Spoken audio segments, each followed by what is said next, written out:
Environmental disasters like the Exxon Valdez oil spill bring discussions of environmental protection and wildlife conservation to the forefront of public discussions more prominently than other events. The cleanup of oil spills is hugely intensive, costs millions of dollars, and in the end receives a lot of media attention.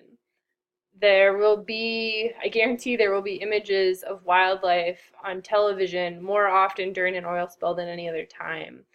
Seeing these images can be startling, but at the same time, honestly, my first thoughts are how much does it cost to treat an oiled animal, and how many of those animals are likely to survive the rehabilitation process?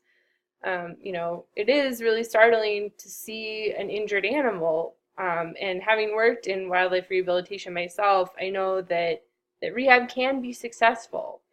However, I would still argue that spending the time and money needed for individual rehabilitation is not the best use for wildlife conservation. And instead, it would be more effective to pool together these funds and purchase land and make preserves for wildlife in the future.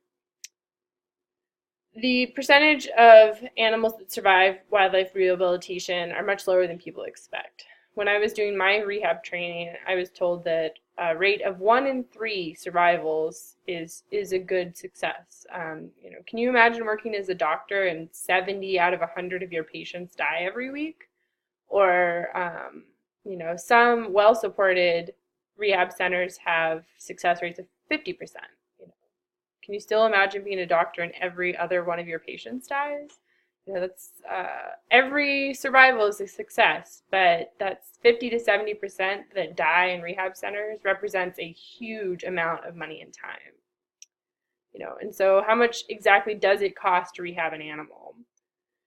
According to the Oceanographic Environmental Society, their statistics state housing and treating a small animal or bird, for a short term, like a month, costs between $20 and $200. They go further into detail on costs associated with oil spills, saying that a single oiled seabird costs $15,000 to treat, and a sea otter $80,000. The same year as the Exxon Valdez spill, there was another incident in Point Barrow, where 3 whales were caught in the sea ice. Their rescue and treatment cost $5.8 million. So for a wildlife center that admits a lot of animals each year, cleaning every animal in an oil spill or treating a few like megafauna like whales adds up to millions of dollars easily and quickly. So, wildlife money is always tight, and it's often one of the first things to go during a government budget shortfall, so most effective use of this money is really vital for conservation efforts. I would argue that making a land purchase and setting aside a piece of land would be the best use.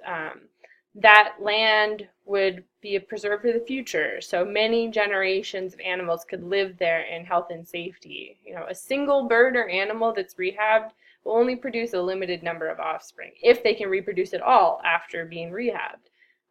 Meanwhile, a protected piece of land would create generations and generations of wildlife, and the per dollar cost of a land purchase